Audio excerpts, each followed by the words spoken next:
إن الحمد لله نحمده ونستعينه ونستغفره ونعوذ بالله من شرور أنفسنا ومن سيئات أعمالنا من يهده الله فلا مضل له ومن يضلله فلا هادي له وأشهد أن لا إله إلا الله وحده لا شريك له وأشهد أن محمدا عبده ورسوله أما بعد فإن خير الحديث كتاب الله وخير الهدي هدي محمد صلى الله عليه وآله وسلم وشر الأمور محدثاتها وكل محدثة بدعة وكل بدعة ضلالة وكل ضلالة في النار.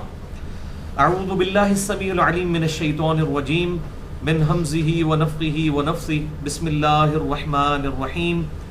رب اشرح لي صدري ويسر لي أمري واحلل عقدة من لساني يفقهوا قولي. بسم الله الرحمن الرحيم. إن الله وملائكته يصلون على النبي يا أيها الذين آمنوا صلوا عليه وسلموا تسليما. اللهم صل على محمد وعلى آل محمد كما صليت على إبراهيم وعلى آل إبراهيم إنك حميد مجيد. اللهم بارك على محمد وعلى آل محمد كما باركت على إبراهيم وعلى آل إبراهيم إنك حميد مجيد. اللهم ربنا آتنا في الدنيا حسنة وفي الآخرة حسنة وقنا عذاب النار.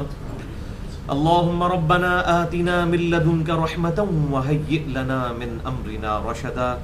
لا إله إلا أنت سبحانك إني كنت من الظالمين. الحمدللہ آج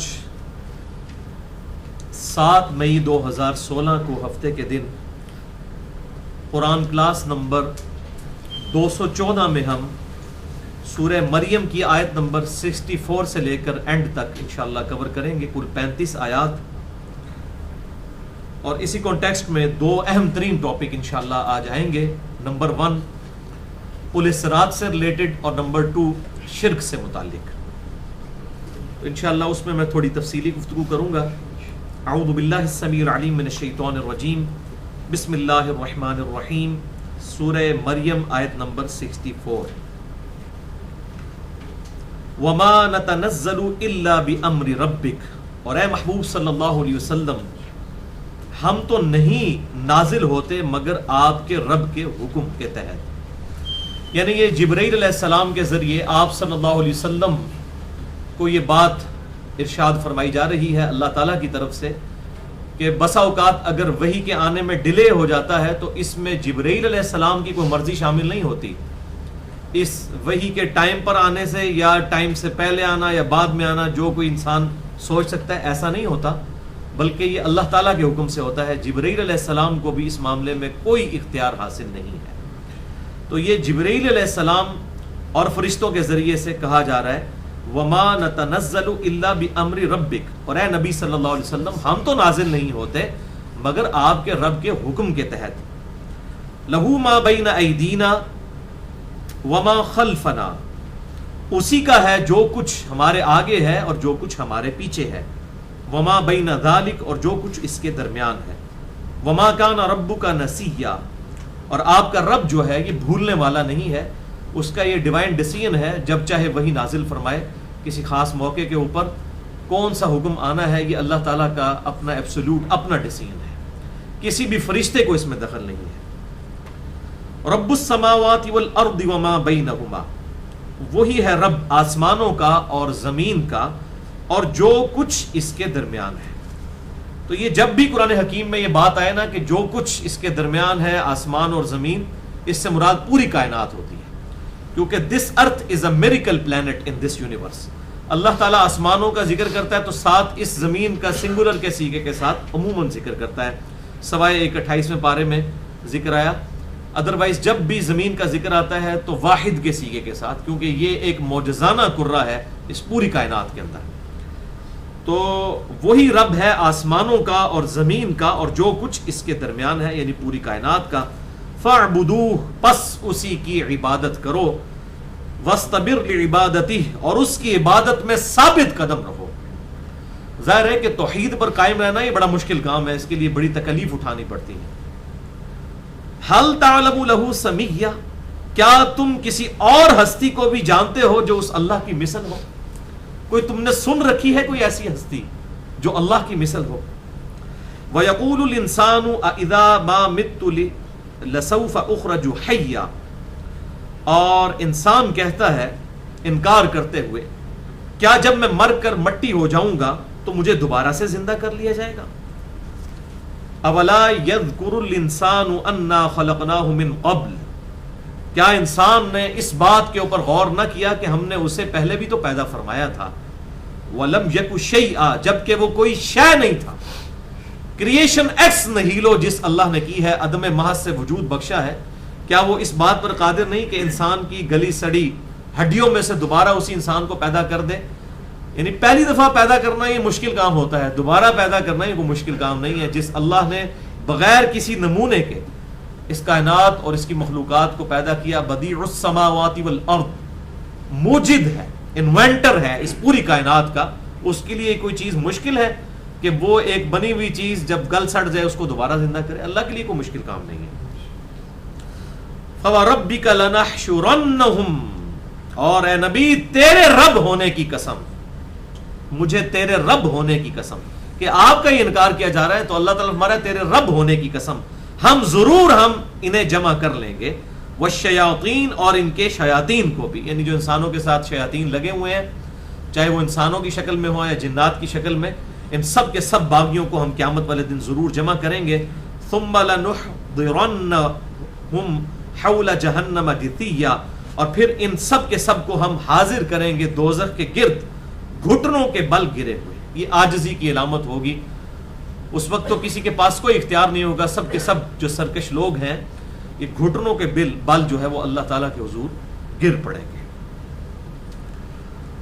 ثم لننزعن من كل شيعة ايهم اشد على الرحمن عتيا، پھر ہم ہر گروہ میں سے چن چن کر ایسے لوگوں کو الگ کریں گے جو رحمان کے سب سے بڑے سرکش اور نافرمان تھے۔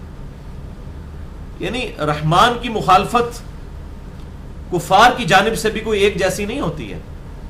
بعض کفار ایسے ہوتے ہیں جو بہت پیشن کے ساتھ اللہ کا انکار کرنے والے ہوتے ہیں، اور بعض ایسے ہوتے ہیں جو اس پیشن کے ساتھ انکار نہیں کرتے۔ تو اللہ تعالیٰ فرما رہے ہیں جو دنیا میں جتنے پیشن کے ساتھ بڑھ چڑھ کر اللہ تعالیٰ کا انکار کیا کرتے تھے نا، جو سخت دشمن تھے، جیسا کہ آپ اس کو سمجھ لیں، ابو جہل تھا، ابو جہل کے ساتھ جو لگے ہوئے لوگ تھے وہ تو اس کے فالوور تھے نا، اصل جو سرکش تھا وہ تو ابو جہل تھا۔ تو اللہ تعالیٰ فرماتے ہیں ہر گروہ میں سے، چاہے وہ جیوز ہوں، کرسچنز ہوں، کافر ہوں، مسلمان ہوں، جن جن لوگوں نے رحمان کے خلاف بغاوت کی اور ضد اور ہٹ درمی پر اڑے رہے، من کل شیعۃ، تمام گروہوں میں سے، ایہم اشد علی الرحمن عتیا، کہ کون کون ان میں سے رحمان کے مقابلے پر سخت نافرمان تھا۔ ثم لنحن اعلم بالذین هم اولی بها صلیا، اور ہم پھر خوب جانتے ہیں کہ ان میں سے کون ہے جو سب سے زیادہ مستحق ہے کہ اسے آگ میں جلایا جائے اور تپایا جائے۔ والعیاذ باللہ تعالی۔ اللہم اجرنا من النار، اللہم اجرنا من النار، اللہم اجرنا من النار۔ ثم لنحن اعلم بالذین هم اولی بها صلیا وان منکم الا واردها، اور تم میں سے کوئی ایک بھی ایسا نہیں ہے مگر یہ کہ اسے دوزخ کے اوپر سے گزرنا ہے، چاہے وہ کوئی انسان ہے، چاہے کوئی وہ جن ہے، چاہے وہ کافر ہے، چاہے مسلمان ہے، چاہے وہ رسول ہے، پیغمبر ہے یا مؤمن ہے، سب کو ایک دفعہ دوزخ کے اوپر سے گزرنا ہے۔ کان علی ربک حتما مقضیا، اور یہ تیرے رب کے ہاں ایک ایسا فیصلہ ہے جو مقدر ہو چکا ہے۔ یہ اللہ نے ڈیسٹنی مقرر کر دی ہے کہ ہر انسان، ہر جن کو اس دوزخ کی آگ کے اوپر سے گزرنا ہے، اس کے اوپر جو پل بنایا جائے گا جسے ہم عموماً پل صراط کہتے ہیں، اس کے اوپر سے اسے گزرنا ہوگا، چاہے وہ مؤمن ہے، چاہے کافر ہے، چاہے وہ پیغمبر ہے یا عام انسان ہے۔ ثم ننجی الذین اتقوا ونذر الظالمین فیہا جثیا، پھر جب جو اہل ایمان ہیں ہم انہیں نجات دے دیں گے، پرہیزگاروں کو، اور ظالموں کو چھوڑ دیں گے کہ وہ دوزخ میں گھٹنوں کے بل گرے رہیں۔ اللہم اجرنا من النار، اللہم اجرنا من النار، اللہم اجرنا من النار۔ اللہم من احییتہ منا فاحیہ علی الاسلام ومن توفیتہ منا فتوفہ علی الایمان۔ اللہم ثبتنا علی الایمان، اللہم ثبتنا علی القرآن، اللہم ثبتنا علی الاسلام، آمین۔ تو اللہ تعالیٰ فرما رہا ہے کہ ہر انسان کو، چاہے وہ پیغمبر ہے یا غیر پیغمبر ہے، مؤمن ہے یا کافر ہے، دوزخ کے اوپر سے گزرنا ہے، پھر ہم اہل ایمان کو، پیغمبروں کو نجات دے دیں گے۔ تو یہی وہ چیز ہے جسے ہم پل صراط کہتے ہیں۔ عموماً منکرین حدیث جو ہیں وہ اس کا انکار کرتے ہیں، تو میں اکثر ان کو یہی آیت سورہ مریم کی آیت نمبر 71 پیش کرتا ہوں، پھر ان کی زبانیں بند ہو جاتی ہیں کہ قرآن حکیم میں بھی اس کا ذکر موجود ہے کہ سب کے سب لوگوں کو، چاہے وہ کافر ہیں یا مؤمن ہیں، انہیں دوزخ کے اوپر سے گزرنا ہے،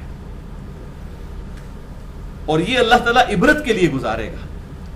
ظاہر ہے کہ جب انسان دوزخ کے عذاب دیکھ رہا ہوگا پل صراط سے گزرتے ہوئے، اس وقت پھر اسے یہ اندازہ ہوگا کہ مجھے اللہ تعالیٰ نے کتنی بڑی مصیبت اور مشکل سے نجات دی ہے، تبھی تو اس کے دل میں شکر کے جذبات جو ہیں وہ پیدا ہوں گے۔ تو ہر شخص کو اس پل صراط سے گزرنا ہے۔ صرف اتنا ذکر ملتا ہے کہ یہ پل صراط ایک پل ہے جو جہنم کے آر پار بنایا گیا ہے، جس کے اوپر سے اہل ایمان کو بھی گزارا جائے گا، منافقین کو بھی، کافروں کو بھی۔ اہل ایمان جو ہے وہ نجات پا جائیں گے، اور وہ بھی اپنے اپنے ایمان کے لیول کے اعتبار سے۔ انشاءاللہ کچھ حدیثیں ہیں، میں اسی کانٹیکسٹ میں بتا دیتا ہوں، اور باقیوں کو اسی پل صراط کے دائیں بائیں بڑے بڑے آنکڑے لگے ہوں گے۔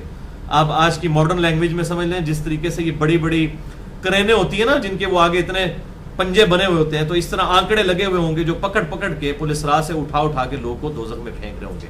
آپ ذرا امیجن کریں کہ جب لاکھوں کے قافلے گزر رہے ہوں اور اس میں سے تقریباً 99% لوگوں کو اس طریقے سے نکال کے دوزخ میں پھینکا جا رہا ہو، اس وقت انسان کی حسرت کیا ہوگی۔ اور اس مشکل وقت میں سے جو نکل کر کامیاب ہو گیا، اسے جنت میں جانے کی شاید اتنی خوشی نہ ہو جتنی اس چیز کی خوشی ہو کہ شکر ہے کہ میرا بیڑا جڑا ہے وہ تر گیا ہے، کہ میں اس پل کو کراس کر گیا ہوں۔ اسے پل صراط کہا جاتا ہے۔ اسی کانٹیکسٹ میں 4 حدیثیں انشاءاللہ بیان کرتا ہوں، اور ساتھ ساتھ میں مشکات کے نمبر بھی پرٹیکولرلی بتا دوں گا، کیونکہ مشکات از دا انسائکلوپیڈیا آف حدیث۔ میں نے اسی لیے مشکات کے اوپر پورا لیکچر بھی ریکارڈ کروا دیا ہے، مسئلہ نمبر 111B سے، مسئلہ نمبر 111B اہل سنت پاک.com کے اوپر۔ اور مشکات جس کے پاس آ گئی اس کے پاس سمجھیں کہ مین سٹریم کی ساری اہل سنت کی کتابیں آ جائیں گی، اور اس میں حدیث ڈھونڈنا بھی بڑی آسان ہے۔ تو تیسری جلد کے اندر مشکات میں جو حوض کوثر کا اور حشر کا اور قیامت کے دن کی ہولناکیوں کے چیپٹرز ہیں، ان میں یہ ساری حدیثیں آپ کو کمبائنڈ فارم میں صحیح بخاری صحیح مسلم کے حوالے سے انشاءاللہ مل جائیں گی۔ لیکن 4 حدیثیں بہت کریٹیکل ہیں اس کانٹیکسٹ میں، جو پرٹیکولرلی پل صراط سے ریلیٹڈ ہے۔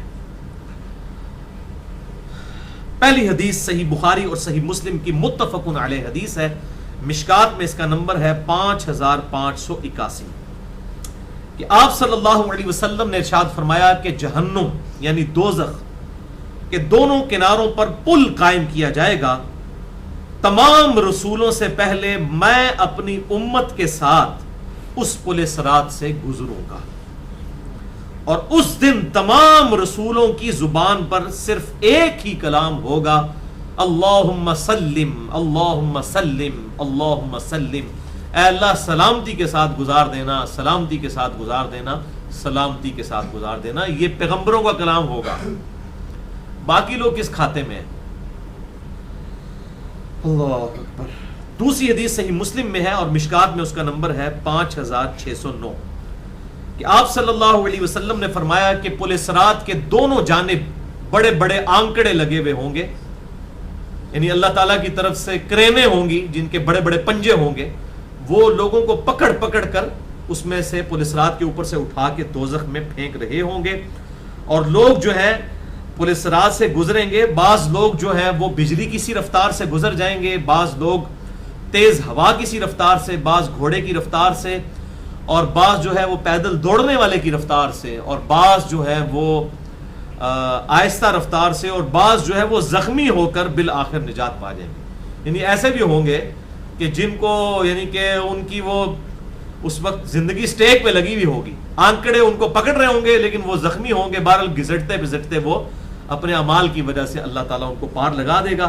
اور آپ صلی اللہ علیہ وسلم فرماتے ہیں کہ اس وقت میں اپنے رب کے حضور بار بار یہی دعا کر رہا ہوں گا, اللہم سلم اللہم سلم اللہم سلم, اے اللہ سلامتی فرما سلامتی فرما. آپ اپنے لیے اور اپنی امت کے لیے آپ صلی اللہ علیہ وسلم دعائے خیر فرما رہے ہوں گے. اللہ تعالیٰ ہمیں ان لوگوں میں شامل فرمائے کہ جو لوگ پل صراط سے بجلی کی سی تیزی سے گزر جائیں, آمین. تیسری حدیث جامعہ ترمذی میں ہے اور مشکات میں اس کا نمبر ہے 5606 کہ آپ صلی اللہ علیہ وسلم نے فرمایا, اور امام ترمذی اسے سورہ مریم کی اسی آیت کے کانٹیکسٹ میں لے کے آئے ہیں, کتاب التفسیر چیپٹر جامعہ ترمذی میں اس کے اندر یہ لے کر آئے ہیں سورہ مریم کی آیت نمبر 71 کے کانٹیکسٹ میں, جس میں پل صراط کا ذکر آیا کہ وَإِن مِّنكُمْ إِلَّا وَارِدُهَا, اور کوئی بھی انسان ایسا نہیں ہے مگر اسے پل صراط سے گزرنا ہوگا, كَانَ عَلَىٰ رَبِّكَ حَتْمًا مَقْضِيًّا, اور یہ تیرے رب کی طرف سے ایک حتمی فیصلہ ہو چکا ہے, اٹل حقیقت ہے کہ پل صراط سے ہر شخص کو گزرنا ہے. اسی آیت کے کانٹیکسٹ میں امام ترمذی اس حدیث کو لے کر آئے, مشکات میں 5606 ہے کہ آپ صلی اللہ علیہ وسلم فرماتے ہیں کہ تمام لوگ پل صراط سے گزریں گے اور ان کا گزرنا اپنے اپنے اعمال کے مطابق ہوگا. یہاں لوگ کہتے ہیں خیر ہے جی 33 نمبر آگے تو پاس ہو ہی جانا ہے جی.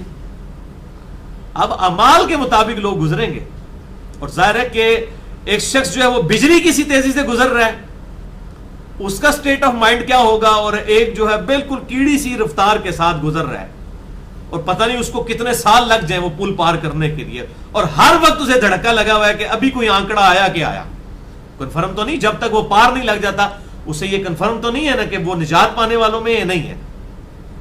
جب پہنچ جائے گا پھر تو پتہ چل جائے گا, لیکن وہ جو تکلیف وہ گزار رہا ہوگا مسلسل, تو بجلی کی سی تیزی سے جو گزر جائے گا وہی جو ہے من میں ہے. جو اس سے کم رفتار کے اندر ہے یہ بالکل وہ گھسٹتا ہوا جا رہا ہے, اور صحیح مسلم کے الفاظ ہیں کہ بعض جو ہے وہ سرین کے بل گھسٹتے ہوئے جائیں گے, اپنی پیٹھ کے بل, اس طریقے سے بھی آپ اندازہ کریں. اس سے تو یہ دریائے جہلم کا وہ 1.5 میل کا پل جو ہے اگر کسی کو پار کرنا پڑ جائے, جس کے نیچے پانی گزر رہا ہے, آگ نہیں ہے اور آنکڑا بھی کوئی نہیں لگا ہوا, اور صرف پیٹھ کے بل یوں گھسٹتے ہوئے سرین کے بل, تو انسان کی جو ہے ایک دفعہ زخمی نہیں ہو جائے گا. اور اس وقت وہاں پر اس پل کے اوپر سے گزرنا جو اللہ تعالیٰ کی طرف سے بہت بڑی آزمائش ہے, کوئی شخص سوچ بھی نہیں سکتا. اللہم اجرنا من النار, اللہم اجرنا من النار, اللہم اجرنا من النار. تو الفاظ ہیں اس ترمذی کی حدیث کے کہ ہر شخص اپنے اعمال کے مطابق گزرے گا. پھر آپ صلی اللہ علیہ وسلم نے اسے الیبوریٹ کیا مزید, آپ نے فرمایا بعض لوگ بجلی کی سی تیزی سے گزریں گے, نمبر 1. نمبر 2, بعض لوگ ہوا کی سی تیزی سے گزریں گے. نمبر 3, بعض لوگ گھوڑے پر سوار جس طرح ہوتا ہے انسان اس تیزی سے گزریں گے. نمبر 4, بعض لوگ دوسری سواریوں پر جو سوار ہو کر گزرتے ہیں اس تیزی سے. نمبر 5, بعض لوگ دوڑنے والے شخص کی طرح. اور نمبر 6, بعض لوگ پیدل چلنے والے شخص کی طرح وہاں سے گزریں گے. اور مسلم شریف کے ہم الفاظ سن چکے جو کہ مشکات کے اندر جس کا نمبر ہے 5609 کہ بعض لوگ سرین کے بل گھسٹتے ہوئے بھی جو ہے وہ اس کو پار کریں گے اور زخمی حالت میں اینڈ تک پہنچیں گے. کامیاب ہو جائیں گے وہ, لیکن زخمی حالت کے اندر.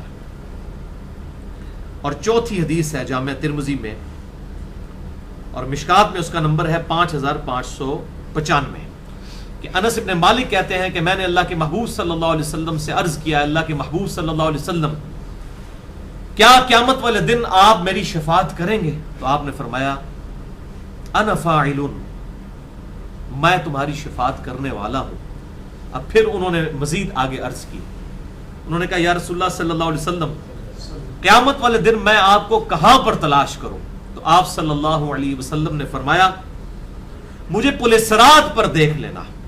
سب سے پہلے مقام ہے پل صراط, جہاں آپ صلی اللہ علیہ وسلم اپنے امتیوں کو اللہم رب سلم سلم کہہ کر دعا دیتے ہوئے گزارنے کی کوشش کر رہے ہوں گے. اور جس کے حق میں آپ کی دعا قبول ہوگی وہ بچ جائے گا, اور جس کے حق میں قبول نہیں ہوگی وہ ولیعوذ باللہ تعالیٰ دوزخ کا ایندھن بنے گا. پھر آپ صلی اللہ علیہ وسلم نے فرمایا اگر تم مجھے پل صراط پر نہ پاؤ تو تم میزان عمل پر آ جانا, جہاں پر لوگوں کے نامہ اعمال تولے جا رہے ہوں گے. وہاں پر بھی آپ صلی اللہ علیہ وسلم سفارش فرما رہے ہوں گے اپنے امتیوں کی. اور اگر تم مجھے میزان عمل پر بھی نہ پاؤ تو پھر حوض کوثر پر آ جانا، وہاں پر آپ صلی اللہ علیہ وسلم اپنے گنہگار اور نیکوکار سارے امتیوں کو جو ہے وہ حوض کوثر میں سے پلا رہے ہوں گے، جس کا ذکر قرآن حکیم میں بھی موجود ہے، انا اعطیناک الکوثر، اور بخاری اور مسلم میں درجنوں حدیثیں موجود ہیں کہ آپ صلی اللہ علیہ وسلم کو اللہ تعالیٰ نے حوض کوثر عطا فرمایا ہے، جس کے جو وہاں پر برتن ہوں گے ان کی تعداد جو ہے وہ ستاروں کے برابر ہے، اس طرح وہ چمکتے ہوئے ہوں گے، اور آپ صلی اللہ علیہ وسلم لوگوں کو مشروب پلا رہے ہوں گے۔ اور لیکن پھر ساتھ ہی ساتھ بخاری اور مسلم میں حدیث ہے کہ آپ صلی اللہ علیہ وسلم فرماتے ہیں کہ میرے حوض کوثر پہ کچھ لوگ لائے جائیں گے جن کو میں پہچانتا ہوں گا۔ ایک حدیث کے الفاظ ہیں بخاری اور مسلم کے کہ وہ میرے صحابہ میں سے ہوں گے، اور میں کہوں گا اصحابی اصحابی، یہ تو میرے صحابہ ہیں، یہ تو میرے صحابہ ہیں، اور فرشتے ان کو دوزخ کے لیے پکڑ لیں گے اور میرے ان کے درمیان دیوار کھڑی کر دی جائے گی، اور مجھے بتایا جائے گا اے اللہ کے نبی صلی اللہ علیہ وسلم، آپ کو نہیں پتا یہ آپ کی وفات کے بعد دین سے الٹے قدم پھر گئے تھے اور انہوں نے دین میں بدعتیں جاری کر دی تھی۔ تو آپ فرماتے ہیں صلی اللہ علیہ وآلہ وسلم، میں کہوں گا سحقن سحقن لمن غیر بعدی، سحقن سحقن لمن بدل بعدی، پھٹکار ہو ان پر، ان کو مجھ سے دور کر دو جنہوں نے میری وفات کے بعد میرے دین کو بدل دیا، جنہوں نے میرے دین میں تغیر کر دیا۔ تو کچھ احادیث میں امتی امتی کے الفاظ بھی ہیں، بخاری میں یہ ڈیٹیل سے موجود ہے کہ اس سے مراد وہ لوگ ہیں جو آپ کی زندگی تک تو صحابی تھے لیکن آپ کی وفات کے بعد منکرین زکوٰۃ اور مسلمہ کذاب کے ساتھ مل کر وہ لوگ جو ہیں وہ مرتد ہو گئے، اور پھر وہ خلیفہ راشد سیدنا ابو بکر الصدیق رضی اللہ تعالی عنہ وعلیہ السلام کے خلاف کھڑے ہوئے، اور آپ صلی اللہ علیہ وسلم نے پہلے ہی اس کے بارے میں پیشن گوئیاں بھی فرما دی تھی۔ بہرحال اس کانٹیکسٹ میں نے بڑی ڈیٹیل کے ساتھ ہسٹوریکل لیکچر ریکارڈ کروا دیا، جو میں سمجھتا ہوں کہ ایک امت لیول کی کوشش ہے جو کسی بھی مکتبہ فکر سے نہیں کی گئی۔ اس کی وجہ یہ ہے کہ اہل سنت ڈرتے تھے کہ بڑی ہستیوں کے نام اس میں آتے ہیں، اہل تشیع اپنا مقدمہ دوسری ایکسٹریم پر لے جاتے تھے، تو میں نے اس کے اوپر لیکچر ریکارڈ کروا دیا ہے۔ مسئلہ نمبر 96، عظمت صحابہ، رد المنافقین اور سنی شیعہ کے اختلاف کا تحقیقی جائزہ، اہل سنت پاک.com پر، جسے شوق ہو تو وہ دیکھ سکتا ہے۔ اس میں نے یہ ساری احادیث اس حوالے سے بیان کر دی ہیں کہ آپ صلی اللہ علیہ وسلم کی وفات کے بعد کس طریقے سے لوگ مرتد ہو گئے، حتیٰ کہ سنن دارمی میں مقدمے میں صحیح سند کے ساتھ یہ حدیث موجود ہے۔ آپ صلی اللہ علیہ وسلم نے جب یہ آیت مبارکہ سنی، اذا جاء نصر اللہ والفتح ورأیت الناس يدخلون فی دین اللہ افواجا، اے نبی صلی اللہ علیہ وسلم، ہم نے آپ کو روشن فتح یعنی فتح مکہ عطا فرما دی، اور آپ دیکھ رہے ہیں کہ لوگ گروہ در گروہ دین میں داخل ہو رہے ہیں، کیونکہ اسلام کو غلبہ حاصل ہو گیا تھا، تو قبائلی سسٹم تھا، قریش کو جب غلبہ مل گیا تو سب کے سب لوگ دب گئے اور انہوں نے گروہ در گروہ داخل ہو گئے دین میں۔ جیسا کہ آج ایک گاؤں کا چودھری ڈیسائیڈ کرتا ہے کہ اس دفعہ ووٹ جو ہے نون لیگ کو ڈالنی ہے تو پورا گاؤں ہی ڈال دیتا ہے سوچے سمجھے بغیر، یا پی ٹی آئی کو ڈالنی ہے تو سوچے سمجھے بغیر پی ٹی آئی کو وہ ڈال دیں گے۔ اس طریقے سے اس زمانے میں قبیلوں کے سردار انہوں نے جب دیکھا کہ قریش کو غلبہ ہو گیا تو قبائلی جنگ جو سسٹم تھا سب کے سب لوگ گروہ در گروہ دین میں داخل ہو گئے۔ تو آپ صلی اللہ علیہ وسلم کے الفاظ ہیں سنن دارمی میں صحیح سند کے ساتھ، مسئلہ نمبر 96 میں نے یہ حدیث بتائی ہے۔ آپ نے فرمایا کہ اسی طریقے سے گروہ در گروہ لوگ میری وفات کے بعد دین سے نکل بھی جائیں گے۔ تو جو شخص آپ صلی اللہ علیہ وسلم کی زندگی میں دین میں داخل ہوا وہ بریلوی، دیوبندی، اہل حدیث یا شیعہ ہوتا ہے یا صحابی ہوتا ہے؟ صحابی ہوتا ہے۔ تو وہی لوگ آپ نے فرمایا نا میری وفات کے بعد اسی طریقے سے مرتد ہو جائیں گے۔ اب یہاں پر معاملہ جو ہے وہ کھٹک جاتا تھا، اس لیے لوگ اس کے اوپر بات نہیں کرتے تھے، سنی اپنی جگہ ڈرتے تھے اور شیعہ جو بات کرتے تھے وہ دوسری طرف لے جاتے تھے۔ تو میں نے الحمدللہ بیلنس لیکچر ریکارڈ کروا دیا، مسئلہ نمبر 96 اہل سنت پاک.com پر، عظمت صحابہ، رد المنافقین اور سنی شیعہ کے اختلاف کا تحقیقی جائزہ۔ بہرحال یہ ترمذی کی حدیث میں آپ صلی اللہ علیہ وسلم نے 3 مقامات بتائے ہیں جو میرا خیال ہے ہر مسلمان کو پتہ ہونے چاہیے کہ آپ صلی اللہ علیہ وسلم کی شفاعت کی ہمیں بھی انشاءاللہ ضرورت ہے، اور حتیٰ کہ صحیح مسلم میں حدیث ہے کہ آپ صلی اللہ علیہ وسلم نے ارشاد فرمایا کہ قیامت والے دن ابراہیم علیہ السلام بھی میری طرف ہی متوجہ ہوں گے شفاعت کے لیے۔ قیامت والے دن باقی انبیاء اکرام اور ابراہیم علیہ السلام کے بارے میں خصوصاً فرمایا کیونکہ وہ تو خلیل اللہ ہیں، یعنی اس کائنات میں آپ صلی اللہ علیہ وسلم کے بعد سب سے بڑا مرتبہ ہی حضرت ابراہیم علیہ السلام کے، تو آپ صلی اللہ علیہ وسلم فرماتے ہیں ابراہیم علیہ السلام بھی میری طرف ہی قیامت والے دن متوجہ ہوں گے۔ یہ صحیح مسلم میں حدیث موجود ہے۔ تو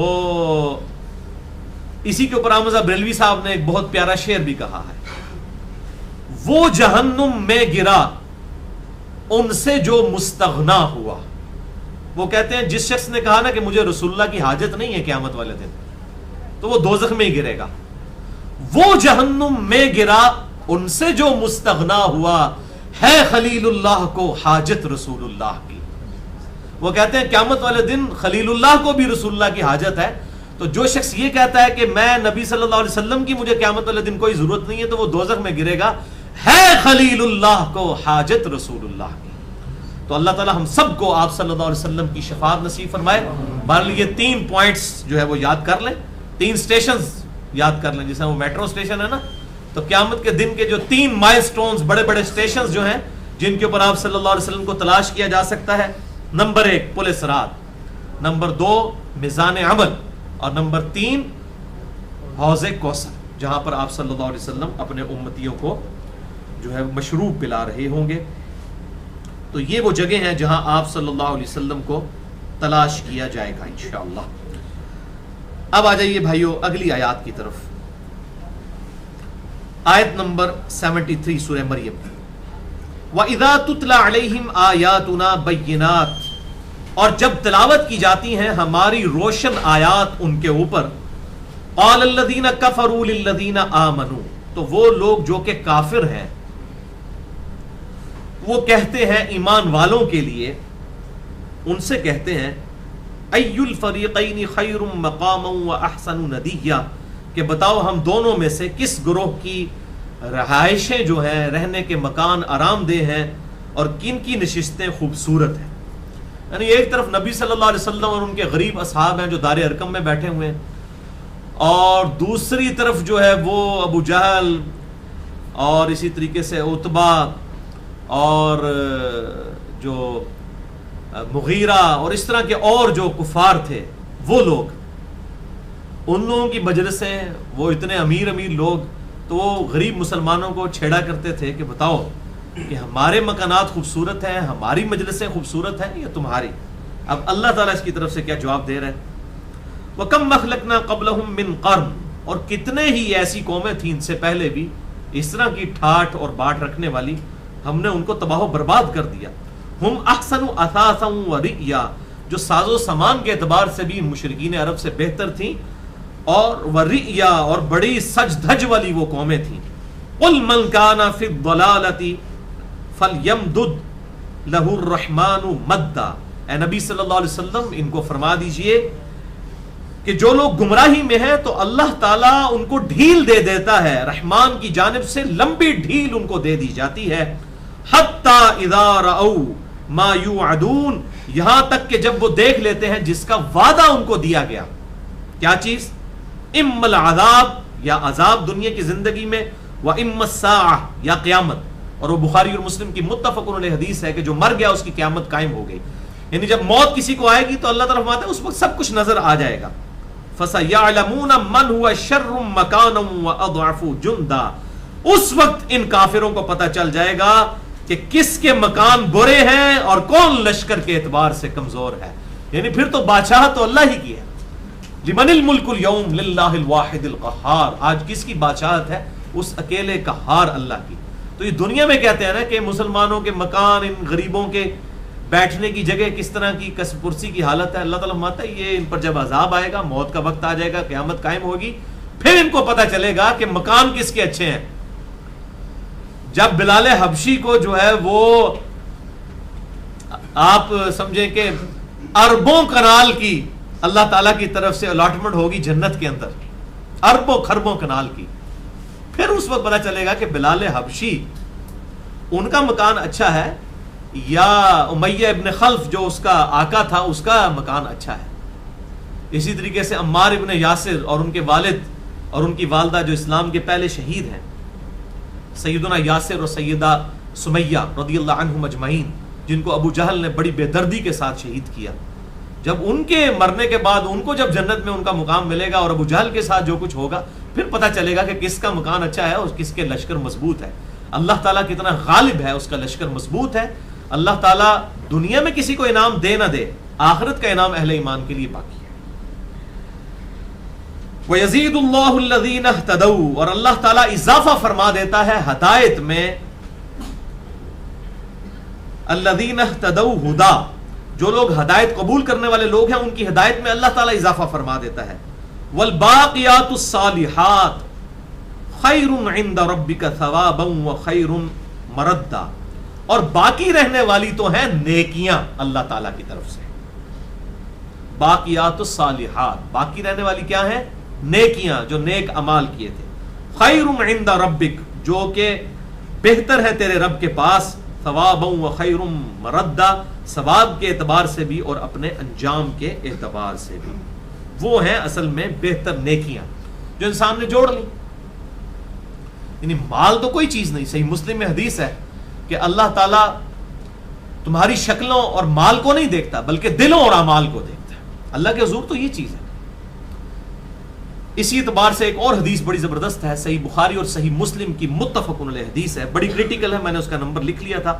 بخاری میں 6514، مسلم میں 7424 اور مشکات میں بھی ہے 5167، 5167، کہ آپ صلی اللہ علیہ وسلم نے فرمایا کہ انسان کے 3 دوست ہوتے ہیں جو اس کے ساتھ ہوتے ہیں.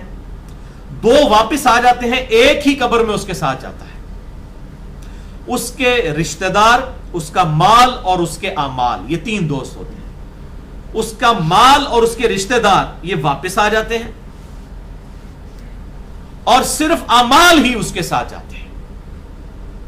اسی طریقے سے صحیح مسلم میں ایک اور حدیث ہے اور مشکات میں اس کا نمبر ہے 5166، کہ آپ صلی اللہ علیہ وسلم نے فرمایا کہ انسان کہتا رہتا ہے پوری زندگی میرا مال میرا مال میرا مال. حالانکہ انسان تیرا مال تو وہ ہے جو تو نے خرچ کر لیا، یا پہن کر بسیدہ کر دیا، یا کھا پی کر ہضم کر لیا، یا پھر اللہ کی راہ میں خرچ کر کے ہمیشہ کے لیے ذخیرہ کر لیا اللہ کے ڈیوائن بینک میں. وہ ہے تیرا مال. باقی جس کو تو کہتا ہے میرا مال، یہ تو تیرے وارثوں کا مال ہے. اس طرح کی بڑی رکت انگیز احادیث ہیں بخاری اور مسلم میں.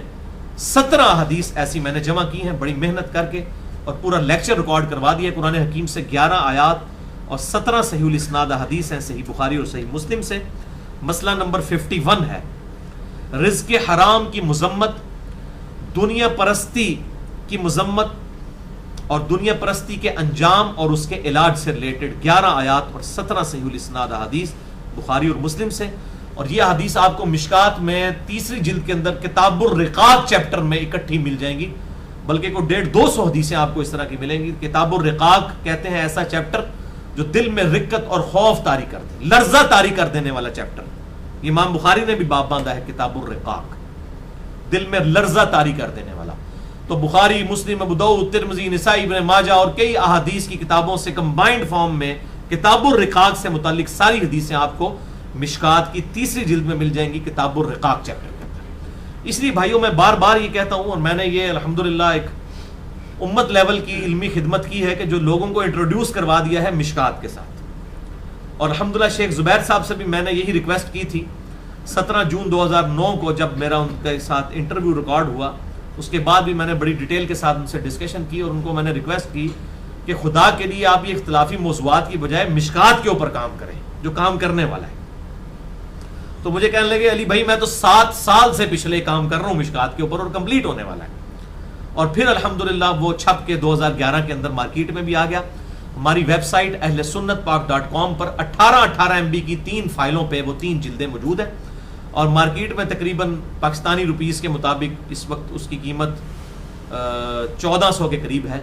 مکتبہ اسلامیہ فیصل آباد سے شیخ زبیر لیزئی صاحب رحمہ اللہ المتوفی 1435 ہجری ان کی تحکیم اور تخریج کے ساتھ، کیونکہ اس میں ضعیف روایتیں بھی ہیں اور اس کی نشاندہی انہوں نے کر دی اصول محدثین کے اوپر. یہ مشکات المصابیح موجود ہے اور اس کو پڑھنے اور اس میں سے کس طریقے سے آپ نے چیزیں ڈھونڈنی ہیں میں نے اس کے اوپر پورا ایک لیکچر بھی دے دیا ہے. مسئلہ نمبر 111B مشکات المصابیح کا مکمل تعارف اہل سنت پاک.com پر. جسے شوق ہو تو وہ دیکھ لے. میں اس لیے بار بار کہتا ہوں کہ یہ کتابیں خریدیں اور خود جو ہے وہ علمی شغف اختیار کریں اور سنی بڑھو ٹنی نہ بڑھو. سنی کہتے ہیں جو بکش مسلمان ہے، کتاب و سنت پڑھ کے مولویوں کی سنی سنائی باتوں کے پیچھے چلنے والے تو پھر وہ سن سنا کے سنی تو پھر ٹنی ہوں گے نا، سن نہیں ہوئے گا نا. اور بکش مسلمان وہ ہوگا جو کتابیں خود پڑھنے کا بھی شغف رکھے، کتاب اللہ پڑھے، احادیث کی کتابیں پڑھے، اور اس میں خصوصاً مشکات، یہ بڑی یوزر فرینڈلی ہے. میں کہتا ہوں اکثر جس طرح نوکیا کا موبائل یوزر فرینڈلی ہے نا، حدیث ڈھونڈنا بڑا آسان ہے مشکات المصابیح کے اندر ایز کمپیئر ٹو باقی حدیث کی کتابوں کے. بخاری میں بھی حدیث ڈھونڈنا مشکل ہے، لیکن مشکات کے اندر اس طریقے سے انہوں نے اس کی انٹلیکچوئل ترتیب رکھی ہے کہ آپ کو ساری حدیثیں، آپ جو سوچ سکتے ہیں کہ یہ حدیث کس چیپٹر میں ہونی چاہیے، اسی چیپٹر میں آپ کو حدیث مل جائے گی انشاءاللہ تعالی. تو وہ آپ مسئلہ نمبر 111 ضرور سنیں اور مشکات المصابیح جو ہے خرید لیں. ادروائز اس کا PDF جو مفت ڈاؤن لوڈ کر لیں، الحدیث والا پورشن اہل سنت پاک .com پہ، اس میں مشکات المصابیح جو آپ کو مل جائے گی انشاءاللہ.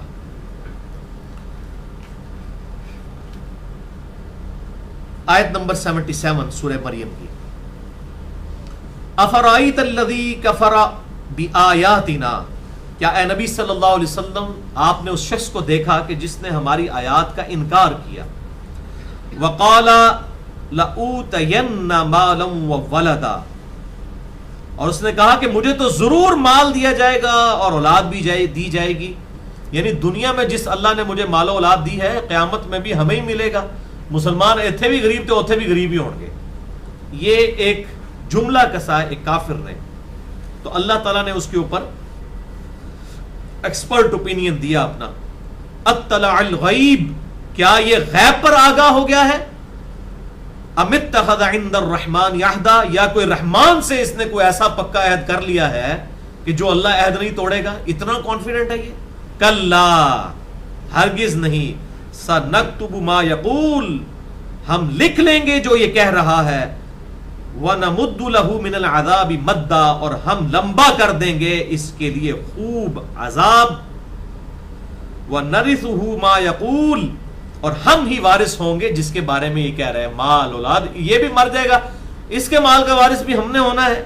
وَيَأْتِينَ فَرْدًا، اور یہ قیامت والے دن اکیلے شخص کی حیثیت سے ہمارے حضور پیش ہوگا. قیامت والے دن ہر شخص نے اکیلے اللہ کے حضور پیش ہونا ہے، ہر پیغمبر نے، ہر انسان نے.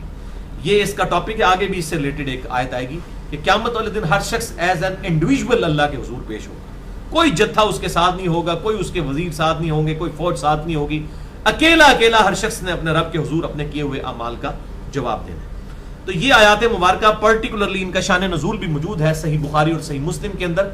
اور امام بخاری جو ہے انہی آیات کے کانٹیکسٹ میں کتاب التفسیر چیپٹر میں لے کر آئے کہ یہ آیت جو ہے وہ حضرت عمر ابن عاص رضی اللہ تعالیٰ عنہ کے جو والد تھے عاص بن وائل، ان کے بارے میں نازل ہوئی. انہوں نے سیدنا خباب رضی اللہ تعالیٰ عنہ سے کچھ مال ادھار لیا ہوا تھا، تو وہ اس سے قرضے کا مطالبہ کرتے تھے.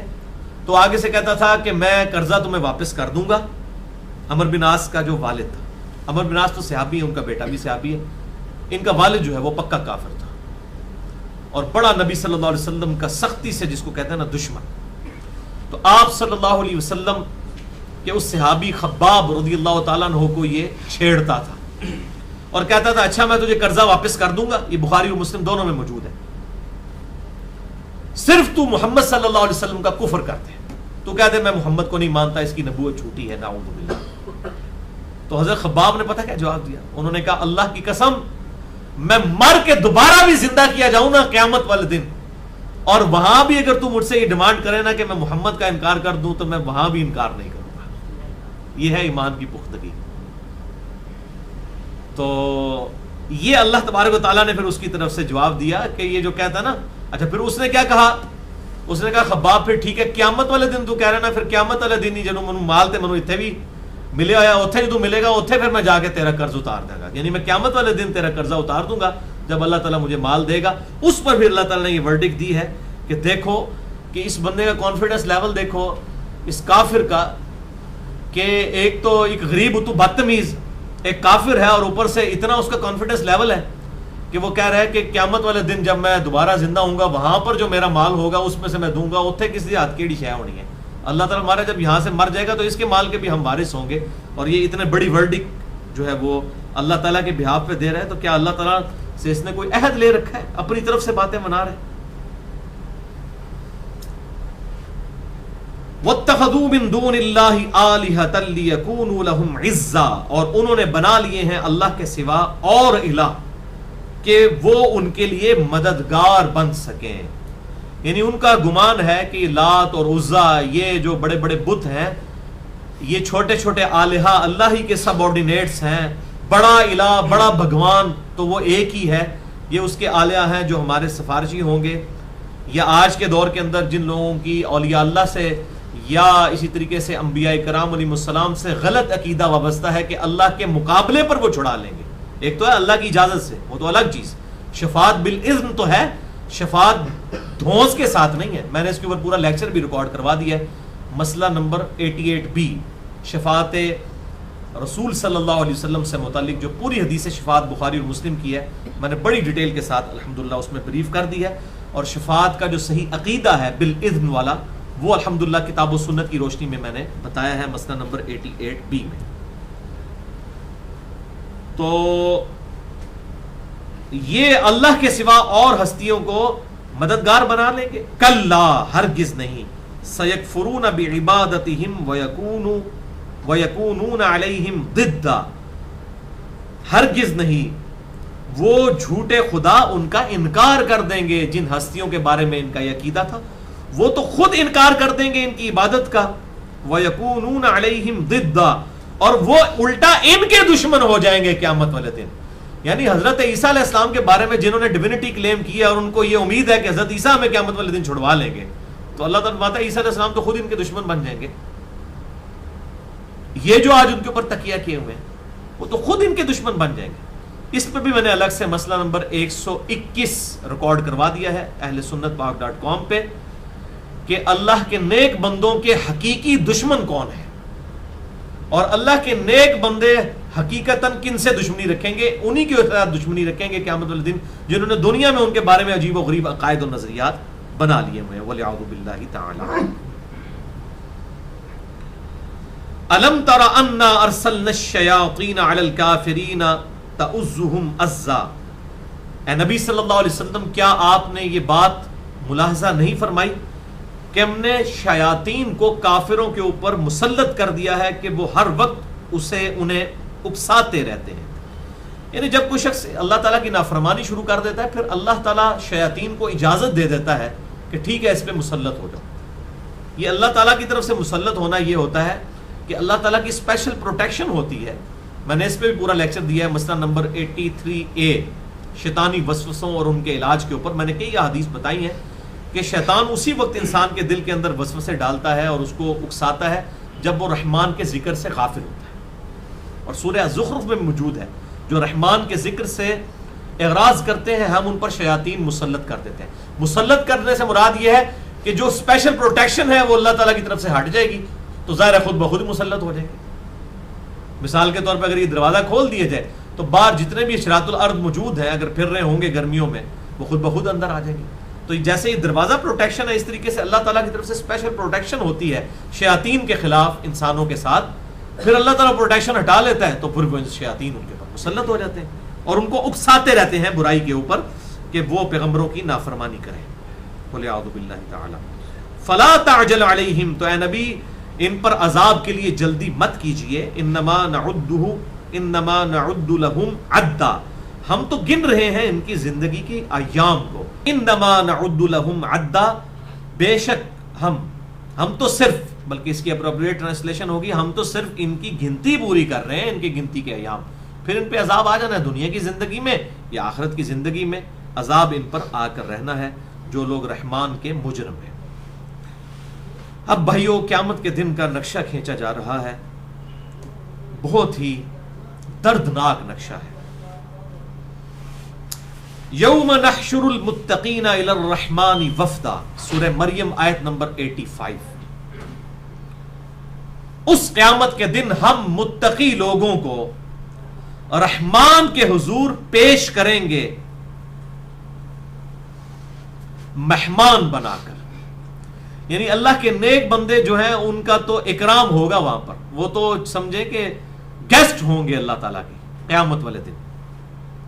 وَنَسُوقُ الْمُجْرِمِينَ إِلَى جَهَنَّمَ وِرْدًا، اور مجرموں کو ہم گروہ در گروہ ہانکیں گے دوزخ کی طرف جانوروں کی طرح پیاسا پیاسا ان کو ہانکا جائے گا. اللہم اجرنا من النار اللہم اجرنا من النار اللہم اجرنا من النار.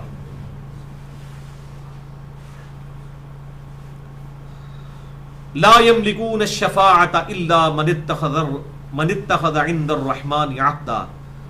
انہیں کوئی اختیار نہیں ہوگا شفاعت کا بجز ان کے لیے کہ جن کے لیے رحمان نے کوئی وعدہ لے لیا ہے. یعنی اللہ تعالیٰ نے جن کو شفاعت کا اختیار دیا ہے اور وہ بھی اللہ کے اذن کے ساتھ، اس کے علاوہ کوئی ہستی اللہ کی اجازت کے بغیر کسی کے لیے شفاعت نہیں کر سکے گی. مسئلہ نمبر 88B میرا شفاعت کے صحیح عقیدے سے متعلق ریکارڈڈ ہے، آج میں ڈیٹیل میں نہیں جاؤں گا. سورہ مریم کی آیت نمبر 88، یہ بڑی اہم ترین آیت ہے، اور اس سے آنورڈ 2-3 آیات جو میں اکثر توحید اور شرک کے حوالے سے ان آیات کو پیش کرتا ہوں. وَقَالُوا اتَّخَذَ الرَّحْمَنُ وَلَدًا، اور یہ کہتے ہیں کہ رحمان نے بیٹا اختیار کیا ہے.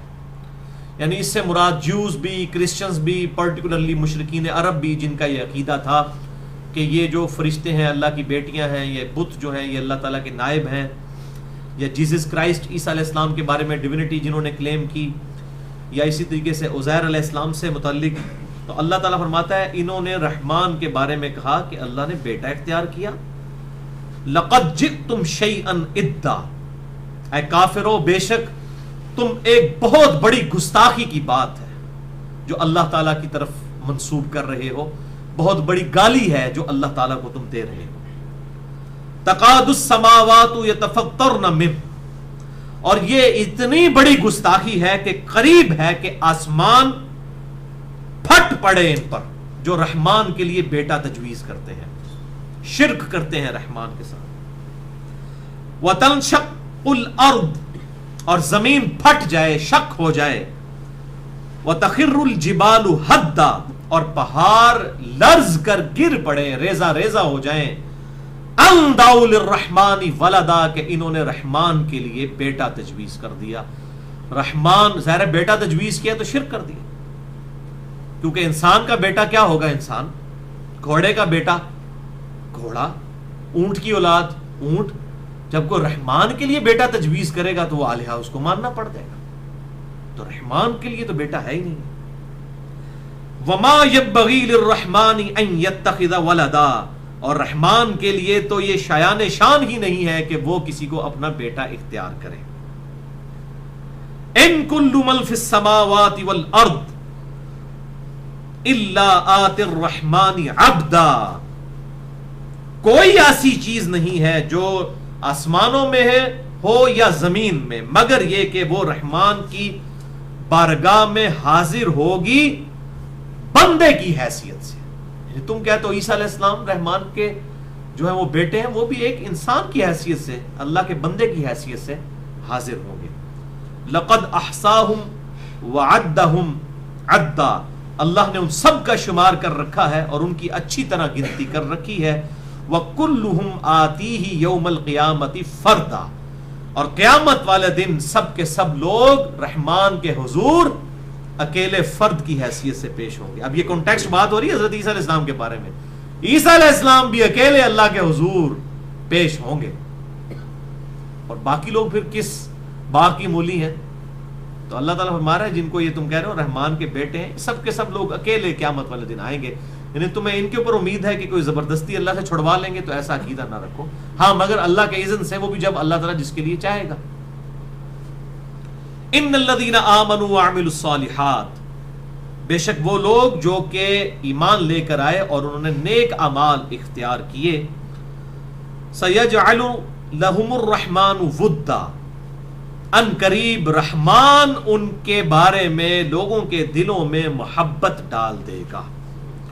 تو یہ محبت دنیا میں بھی ڈل جاتی ہے اور آخرت میں تو ہوگی. اس حوالے سے ایک بڑی اہم حدیث ہے، صحیح بخاری اور صحیح مسلم کی متفقن علیہ حدیث ہے. بخاری میں 3209، مسلم میں 6705، اور مسلم میں بڑی ڈیٹیل ہے، اور مشکات میں بھی پوری ڈیٹیل کے ساتھ یہ حدیث ہے 5005 نمبر، کہ آپ صلی اللہ علیہ وسلم فرماتے ہیں کہ اللہ تعالیٰ جب کسی سے محبت فرماتا ہے تو جبریل علیہ السلام کو اپنے پاس بلا کر کہتا ہے جبریل میں اس سے محبت کرتا ہوں، تو بھی اس سے محبت کر۔ پھر جبریل علیہ السلام بھی اس سے محبت کرنے لگتے ہیں۔ پھر اللہ تعالیٰ فرماتا ہے جبریل زمین و آسمان میں تمام طرف میری طرف سے اناؤنسمنٹ کر دو کہ رحمان اس سے محبت کرتا ہے، تو جبریل علیہ السلام زمین و آسمان میں اس کے لیے ندا کر دیتے ہیں۔ پھر اس طریقے سے فرشتوں کے دلوں میں، انسانیت کے دل میں اس کی محبت ڈال دی جاتی ہے۔ پھر ساتھ ہی سائملٹینیس کنٹراسٹ ہے کہ جب اللہ تعالیٰ کسی کے ساتھ بغض فرماتا ہے تو اللہ تعالیٰ جبریل کو بلا کر کہتا ہے جبریل میں اس سے بغض رکھتا ہوں، تو بھی اس سے بغض رکھ، نفرت رکھ اس سے۔ جبریل بھی نفرت کرنا شروع کر دیتے ہیں۔ پھر اللہ تعالیٰ فرماتا ہے کہ زمین و آسمان میں ندا لگا دو کہ لوگ اس سے نفرت کریں، بغض رکھیں۔ پھر اللہ تعالیٰ زمین و آسمان میں اللہ تعالیٰ کی طرف سے جبریل علیہ السلام اناؤنسمنٹ کرتے ہیں اور لوگوں کے دلوں میں اس کے لیے بغض اور نفرت رکھ دی جاتی ہے۔ وَلِعَوْذُ بِاللَّهِ۔ لیکن یہ حدیث کو اتنی آسان نہیں ہے سمجھنی۔ اس کی وجہ یہ ہے کہ لوگوں نے اپنی محبت اور بغض کے کرائیٹیریا بنائے ہوئے ہیں۔ یعنی اگر آپ بریلوی مکتبہ فکر کو کنسیڈر کریں گے، وہ کہیں گے دیکھیں جی ہمارے جتنے بزرگ ہیں لوگوں کی اتنی ان سے عقیدت وابستہ ہے، تو وہ بھی یہ حدیث پیش کر رہے ہوتے ہیں۔ میں سن رہا ہوتا ہوں ڈاکٹر طاہر القادری صاحب بھی، وہ یہ بھول جاتے ہیں کہ آپ کے اگر کروڑوں چاہنے والے ہیں، آپ کے بزرگوں کے کروڑوں چاہنے والے ہیں، تو دوسری طرف دیوبند کے بھی بزرگوں کے کروڑوں چاہنے والے موجود ہیں۔ وہ حدیث اپنے بابوں کے اوپر فٹ کریں گے، اہل حدیث اپنے بابوں کے اوپر فٹ کریں گے، شیعہ اپنے بابوں کے اوپر فٹ کریں گے، وہ بندہ جائے کتنے؟ اور قادیانی جو ہیں وہ اپنے بابے کے اوپر فٹ کریں گے، وہ بھی کہیں گے جی دیکھیں اتنے لوگوں کو ان سے محبت ہے اور عقیدت وابستہ ہے۔ تو اس کا فیصلہ کرنا بڑا مشکل ہے، اور اکثر لوگ یہ کہتے ہیں جناب جی فلاں دربار پہ اتنی دنیا جاتی ہے، آخر اللہ نے محبت ڈالی ہے۔ تو میں ان کو پھر پھکی دیتا ہوں کہ بابا گرو نانک کا جو دربار ہے اس کے اوپر بھی لوگ جاتے ہیں، وہ بھی پھر اللہ تعالیٰ نے محبت ڈال دی ہے۔ اور اس سے بڑی پھکی ہے کہ اگر یہ کرائیٹیریا ہونا تو سب سے پہلے تو سارے انبیاء کے مزار موجود ہونا دنیا میں جن کے اوپر لوگ کثرت سے جاتے ہوں۔ چلے ہم نہیں کہتے کہ ہزاروں انبیاء کا ذکر کریں، 25 کا نام قرآن حکیم میں آیا ہے بائی نیم، 25 پیغمبروں کے۔ ہمیں ان 25 پیغمبروں کے جو مزارات ہیں نا وہ ذرا صحیح سند کے ساتھ بتا دیں کہ کن کن جگہوں پر موجود ہیں، سوائے ہمارے محبوب صلی اللہ علیہ وسلم، اور کسی کا پیغمبر کا مزار نہیں ہے۔ اگر آپ سمجھتے ہیں کہ اللہ کے حضور یہ نشانی ہے مقبولیت کی، تو حضرت موسیٰ علیہ السلام کا مزار دکھائیں ہمیں، کدھر موجود ہے؟ وہ صحیح مسلم میں آتا ہے کہ شب معراج آپ صلی اللہ علیہ وسلم نے سرخ ٹیلے کے پاس موسیٰ علیہ السلام کو قبر میں نماز پڑھتے ہوئے دیکھا، اور وہ گمنامی کی قبر تھی، کسی کو پتہ ہی نہیں تھا۔ کدھر ہے حضرت ہارون علیہ السلام کا مزار؟ اور جو کچھ کو جعلی لوگوں نے بنائے بھی ہوئے ہیں ہر جگہ، ان کی بھی کوئی سند موجود نہیں ہے۔ ان کو چھوڑ کے بھی باقی انبیاء کے یہ مزارات پھر بھی نہیں پورے کر سکتے۔ حضرت نوح علیہ السلام کی قبر دکھائیں کدھر ہے؟ چلے یونس علیہ السلام، ابراہیم علیہ السلام سے متعلق تو منسوب کر کے قبریں بنائی ہوئی ہیں انہوں نے، لیکن وہ پیغمبر جن کی قبریں بھی اس وقت دنیا میں نہیں ہیں، تو کیا اللہ تعالیٰ ان سے راضی نہیں ہوا؟ لوگوں کے دلوں میں ان کے لیے محبت نہیں ڈالی گئی ہے؟ تو وہاں ان کے مزارات پہ لاکھوں کروڑوں لوگ جلسے جلوس اور میلوں کے لیے اکٹھے کیوں نہیں ہوتے؟ یہ تو کوئی بات نہیں ہوئی، یہ کوئی کرائیٹیریا ہی نہیں ہے بھائیوں۔ تو یہ اللہ تبارک و تعالیٰ ہی فیصلہ کرے گا کہ کس سے لوگ جو ہے وہ محبت کس بنیاد کے اوپر کر رہے ہیں، وہ اللہ کا بھی محبوب ہے یا نہیں ہے۔ ہاں جن کے بارے میں صحیح سند کے ساتھ کوئی چیز آ جائے، پرٹیکولرلی نام مینشن کر کے، وہ الگ چیز ہے، اس کو نہیں آپ چیلنج کر سکتے۔ وہاں تو پھر نام آ گیا، جیسے صحیح مسلم میں حدیث ہے کتاب الایمان چیپٹر میں انٹرنیشنل نمبر کے مطابق 240 نمبر، کہ علی سے محبت نہیں رکھے گا مگر مؤمن، اور علی سے بغض نہیں رکھے گا مگر منافق۔ اب یہ سیدنا علی کو سرٹیفکیٹ مل گیا آپ صلی اللہ علیہ وسلم کی طرف سے کہ سیدنا علی سے جو محبت رکھ رہا ہوگا وہ مومن ہوگا، اور جو ان سے بغض رکھ رہا ہوگا وہ منافق ہوگا۔ اب ہم حضرت علی کے بارے میں یہ دعویٰ ضرور کر سکتے ہیں، لیکن اگر آپ کہیں کہ یہی دعویٰ میں یزید کے بارے میں کر دوں، یہ کسی اور شخص کے بارے میں کر دوں، تو ہم یہ دعویٰ نہیں کر سکتے۔ یا میں احمد بریلوی صاحب کے بارے میں دعویٰ کر دوں یا یہ میں دعویٰ جو ہے وہ اشرف تھانوی صاحب کے بارے میں کر دوں، یا امام ابن تیمیہ کے بارے میں کر دوں، یا میں اہل تشیع کے کسی بزرگ کے بارے میں کر دوں، یہ دعویٰ ہم نہیں کر سکتے۔ سب لوگوں کی اپنے اپنے بزرگوں کے ساتھ ایفیلیشن ہے، بلکہ ان کو تو چھوڑ دیں، دنیا میں تقریباً 70 سے 80 کروڑ لوگ جو ہیں جو کیتھولک کرسچن ہیں، وہ تو جو پوپ زندہ ہے اس کے ساتھ بڑی عقیدت رکھتے ہیں، جو ویٹیکن سٹی میں بیٹھا ہوا ہے بڑی عقیدت رکھتے ہیں۔ لوگوں کے دلوں میں اس کے لیے بھی محبت موجود ہے. تو یہ جو محبت کا ذکر میں نے حدیث بیان کی تو اس کو اس طریقے سے نہیں لینا چاہیے کہ لوگ اپنے اپنے بزرگ بابوں کے اوپر لگانا شروع کر دیں. جب دوسروں کے بزرگ بابوں کا حوالہ دیں کہتے ہیں نہیں جی یہ تو استزراج ہے، جی یہ تو شیطانیت ہے. تو یہ تو قیامت میں پتہ لگنا ساری شیطانیت ہی ہے، سارے پول کھول جانے نے. بڑے بڑے بزرگاں کی مٹی پلید ہو رہی ہونی ہے کہ اچھا جی حضرت صاحب تسی بھی تھے، عزیز سمجھنا تسی ایسا ہو. یہ تو قیامت میں پتہ چل جائے گا. تو لوگ یہاں پر کتنے کتنے لوگوں کے ساتھ عقیدے لوگوں کی وابستہ ہوتی ہیں. یہ اللہ تعالیٰ فیصلہ کرے گا کہ کون سی عقیدت سچی ہے اور کون سی جھوٹی ہے اور کون سی واقعی اللہ تعالیٰ کی طرف سے ہے اور کون سی شیطان کی طرف سے ہے. تو ان حدیثوں کی بنیاد کے اوپر اپنے بزرگ بابوں کو سرٹیفکیٹ بانٹنا اور ان کی قبروں کے رش کو جو ہے وہ ہمیں پیش کرنا. ہم کسی چیز سے بھائیوں امپریس نہیں ہوتے ہیں. ان چیزوں سے امپریس اگر ہونا ہوتا تو ہم کتاب و سنت کو چھوڑ چکے ہوتے. ابھی تک کتاب و سنت ہے بھائیوں کرائٹیریا. علم کے اوپر بنیاد رکھیں، جذبات کے اوپر کوئی بنیاد نہیں ہے. یہ کرائٹیریا جو ہے وہ علم کا ہے. جو بات علمی طریقے سے ثابت ہوگی اسی کے بارے میں بات کریں گے. فَإِنَّمَا يَسَّرْنَاهُ بِلِسَانِكَ لِتُبَشِّرَ بِهِ الْمُتَّقِينَ. اور اے نبی صلی اللہ علیہ وسلم ہم نے تو اس قرآن کو آپ کی زبان پر صرف اس لیے آسان کر دیا ہے تاکہ آپ اس کتاب کے ذریعے بشارت دیں پرہیزگار لوگوں کو، وَتُنذِرَ بِهِ قَوْمًا لُدًّا، اور اس سے ڈر سنائیں اس جھگڑالو قوم کو یعنی مشرکین عرب کو. ان تک حق بات پہنچائیں شاید کہ تیرے دل میں اتر جائے میری بات. وَكَمْ أَهْلَكْنَا قَبْلَهُمْ مِنْ قَرْنٍ، اور کتنی ہی اتنی قومیں تھیں ان سے پہلے بھی جن کو ہم نے ہلاک کر دیا. هَلْ تَحِسُّ مِنْهُمْ مِنْ أَحَدٍ، کیا تم کچھ محسوس کرتے ہو ان کے بارے میں جو اگلی قومیں گزر چکی. أَوْ تَسْمَعُ لَهُمْ رِكْزًا، یا ان کی کوئی آہٹ بھی آج سنتے ہو؟ کوئی نہیں، بس ان کے کھنڈرات موجود ہیں. آج کوئی کہ جی فرعون کوئی اس کا روب دبدبا، کوئی روب دبدبا نہیں، ختم ہو چکا. نمرود کا ختم ہو چکا. اللہ تعالیٰ فرماتا ہے آہٹ بھی ہے کسی کی، اتنی بڑی بڑی امپائرز ختم کر دی ہم نے، تباہ و برباد کر کے رکھ دی. آج ان کی آہٹ بھی نہیں کو سنتا. تو یہ مشرکین عرب کیا چیز ہے. اور واقعی دیکھ لیں آپ، یہ سورہ مریم نازل ہوئی ہے، اس کے بعد آپ دیکھ لیں 10 سے 15 سال کے اندر ٹوٹل ریولوشن آ چکی تھی. آج جو ہے وہ ان بڑے بڑے سرکش لوگوں کو کوئی جانتا بھی نہیں ہے. تو یہ بھائیوں بڑی اہم ترین آیات ہیں. اور خصوصاً اس میں جو آیت آئی وہ بڑی امپورٹنٹ آیت تھی کہ اللہ تعالیٰ فرماتا ہے کہ جو رحمان کے لیے بیٹا تجویز کرتے ہیں یہ اللہ تعالیٰ کو اتنی بڑی گالی ہے. اللہ تعالیٰ کے ساتھ یہ اتنی بڑی گستاخانہ بات ہے کہ قریب ہے آسمان پھٹ پڑے اور زمین شک ہو جائے اور پہاڑ ریزہ ریزہ ہو جائیں. ان دعوا للرحمن ولدا.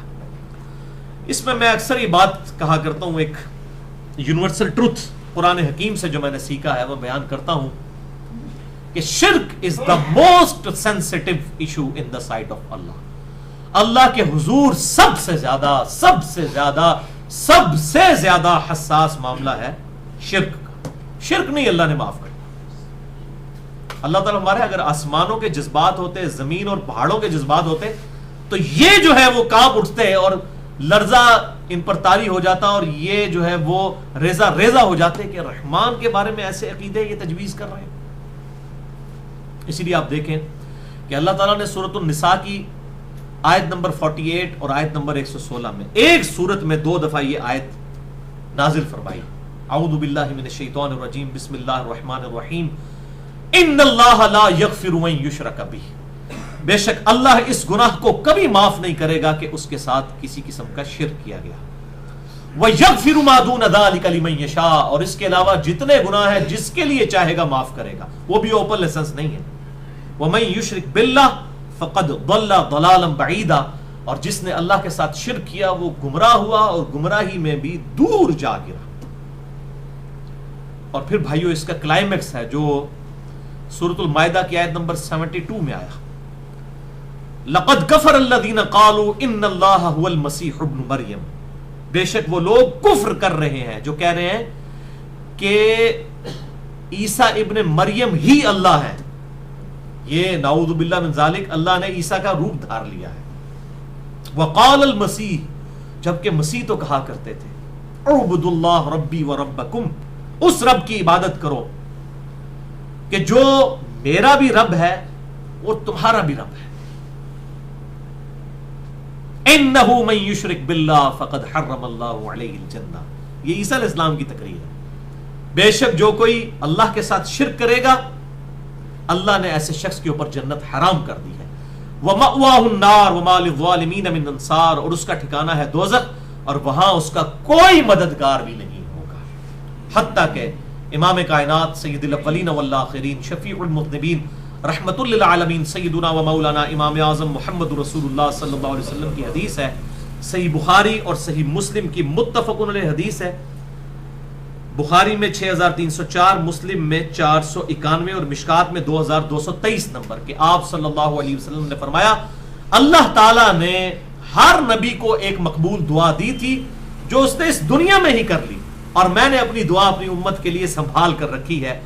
میری دعا سے میرے ہر امتی کو قیامت والے دن نفع پہنچے گا سوائے اس شخص کے جس نے اس دنیا میں اللہ تعالیٰ کے ساتھ کسی قسم کا شرک کیا ہوا. شرک is the most sensitive issue in the sight of Allah. حتیٰ کہ صحیح مسلم میں حدیث ہے 6833 اور مشکات میں 2265 کہ اللہ تعالیٰ فرماتا ہے اے ابن آدم اگر تو پورے زمین و آسمان بھی گناہوں سے بھر کر لے آئے قیامت والے دن میرے پاس, لیکن اس حال میں مجھ سے ملے کہ تو نے میرے ساتھ شرک نہ کیا ہوا, تو میں اس قدر مغفرت کے ساتھ تیرے ساتھ ملاقات کروں گا.